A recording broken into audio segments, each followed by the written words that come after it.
Part C. Let y equals f of x be the particular solution to the differential equation with the initial condition f of 2 is equal to 3. Does f have a relative minimum, a relative maximum, or neither at x equals 2? Justify your answer. Well, to think about whether we have a relative minimum or a relative maximum, we could see, well, what's the derivative at that point?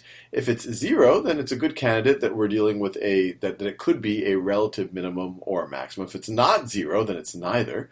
And then if it is 0, if we want to figure out relative minimum or relative maximum, we can evaluate the sign of the second derivative. So let's just think about this. So we want to evaluate f prime. We want to figure out what f prime of 2 is equal to. So we know that f prime of x, which is the same thing as dy dx, is equal to 2 times x minus y. We saw that in the last problem. And so f prime of 2, write it this way, f prime of 2 is going to be equal to 2 times 2 minus whatever y is when x is equal to 2. Well, do we know what y is when x equals to 2? Sure, they tell us right over here.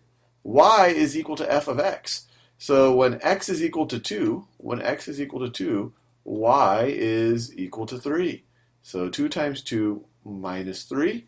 And so this is going to be equal to 4 minus 3 is equal to 1. And so, since the derivative at 2 is not 0, this is not going to be a minimum, a relative minimum, or a relative maximum.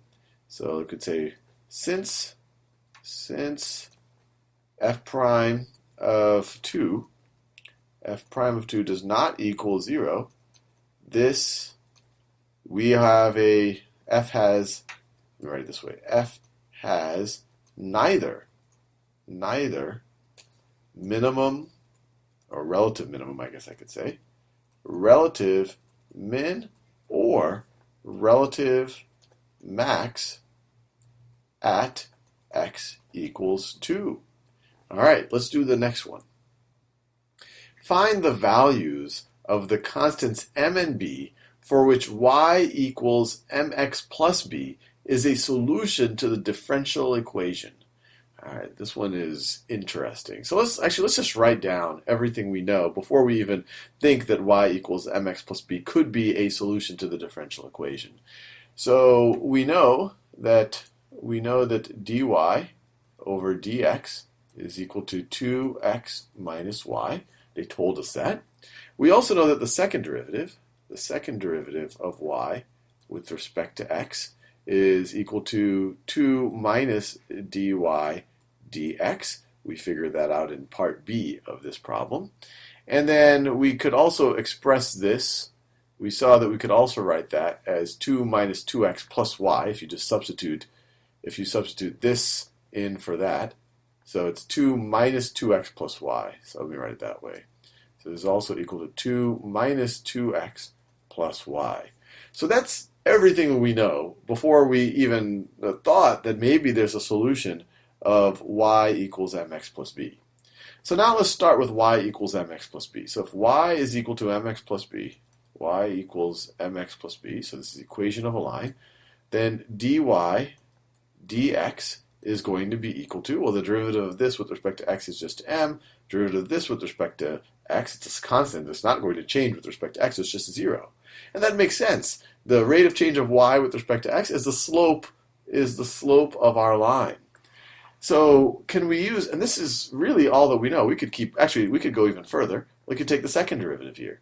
The second derivative of y with respect to x, well, that's going to be 0. The second derivative of a linear function, well, it's going to be 0. We see that here. So this is all of the information that we have. We get this from the previous parts of the problem, and we get this just taking the first and second derivatives of y equals mx plus b. So given this, can we figure out what m and b are? All right, so we could, if we said m is equal to 2x minus y, and that doesn't seem right. This one is a tricky one.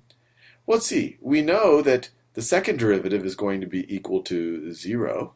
We know that this is going to be equal to 0 for this particular solution. And we know dy dx is equal to m. We know this is m. And so there you have it. We have enough information to solve for m. We know that 0 is equal to 2 minus m. So 0 is equal to 2 minus m. And so we can add m to both sides, and we get m is equal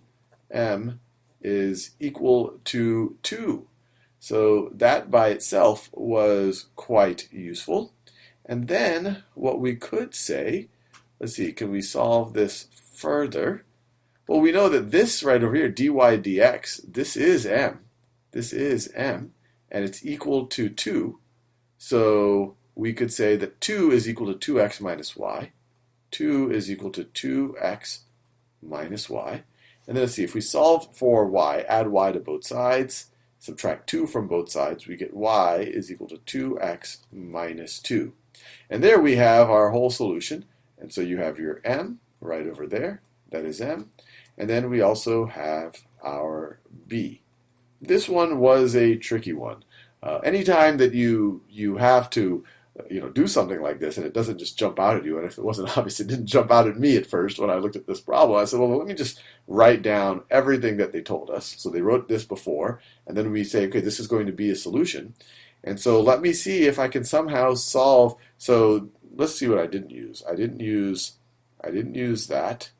I did use this. I absolutely used that. I did use that, I did use that, and I did use that. So this was a little bit of a fun little puzzle where I just wrote down all the information they gave us, and I tried to figure out, based on that, whether I could figure out m and b. And this is pretty neat, that this is a solution, 2x minus 2. If we go to our slope field above, it wouldn't have jumped out at me, but if you think about so 2x minus 2, its y-intercept would be negative 2 like that. Let me do this in a different color. And so the line would look something like this.